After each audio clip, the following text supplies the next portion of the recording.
औ जोंनि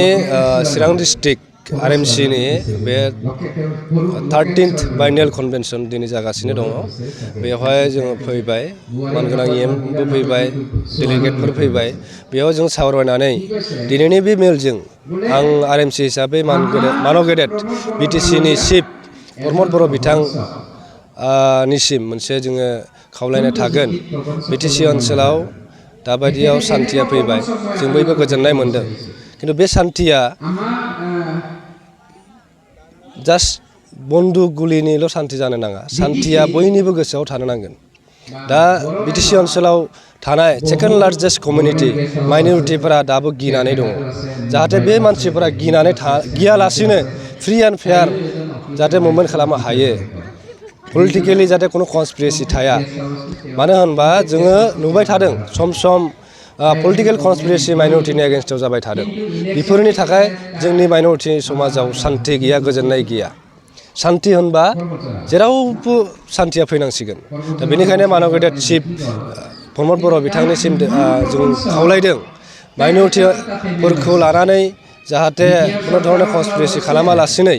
जाहाथे रावबो खालामनो हाया बाहेरनिफ्रायबो बेखौ जाहाथे बिथाङा नोजोर होयो आरो माइनरिटिफोरनि जिखिनि समस्या दं एडुकेसन लाइनाव जोंनि माइनरिटि एरियानि जिखिनि स्कुलफोर दं बेफोराव टिचार सर्टेज जानानै दङ बिथाङा जाहाथे सासे चिफ हिसाबै जाहाथे इनिशिएटिभ लानानै टिचार्सनि समस्याखौ समाधान खालामना होयो बेनि लोगोसे आं बुंगोन दाबो हा हुनि जि जेंना दं दाबो सुस्रांनो हायाखै बे बेलायाव जाहाथे इन्डिजिनियास जिखिनि माइनरिटि पिपल्स दं बिसोर जाहाथे हानि मोन्थायखौ मोनो बेनि थाखाय इमिडिएट माने स्टेप लानांगौ मानो होनबा UPPL हिसाबै BJP हिसाबै आरो GSP निबो बे मोनसे इलेक्शन कमिटमेन्ट दंमोन जे बिथांमोना गभर्नमेन्टआव फैबा 2 मासनि 3 मासनि गेजेरावनो हानि जेंनाफोरखौ सुस्रांनो थाखाय बिसोर लामा लागोन नाथाय जों नुनो मोनाखै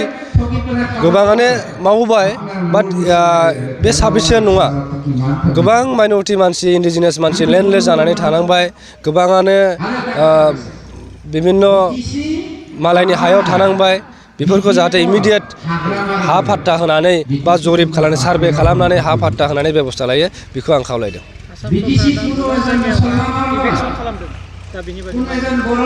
जोङो आसाम सरकारनि बागै जेबो बुंला जों BTC हिसाबै रिलिजियास माइनरिटि काउन्सिल RMC आ BTC 2023-24 सोलोंथाइ बोसोरनि थाखाय गोदान मुं थिसननाय लानानै फैदों बडलेण्ड एकाडेमि सिनियर सेकेन्डारि फरायसालिया क'क्राझार जिल्लानि तिनिआलियाव थानाय बर' बिजोंनि बडलेण्ड एकाडेमि सिनियर सेकेन्डारि फरायसालिया दायो केजिनिफ्राय 9 थाखोसिमनि गोदान मुं थिसननायखौ लागासिनो बडलेण्ड एकाडेमि सिनियर सेकेन्डारि फरायसालियाव गुनगोनां सोलोंथाइ होनायजों लोगोसेयैनो नोंथांमोना बे फरायसालियाव थानाय जानायनि हस्टेल खाबुखौ मोननो हागोन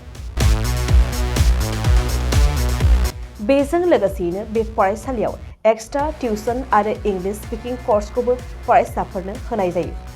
गोसो गोनां फरायसाफोरा मुं थिसननायखौ बाङाय बेसेनावनो मोननो हागोन बेनिखायनो बडलेण्ड एकाडेमि सिनियर सेकेन्डारि फरायसालियाव फरायसा एबा नोंथांमोनहा मुं थिसननायनि बागै मिन्थिनोब्ला नैबे मबाइल नम्बर 9101488399 नङाब्ला थोंजों फरायसालियाव थांनानै खौरां लाहैनो हागोन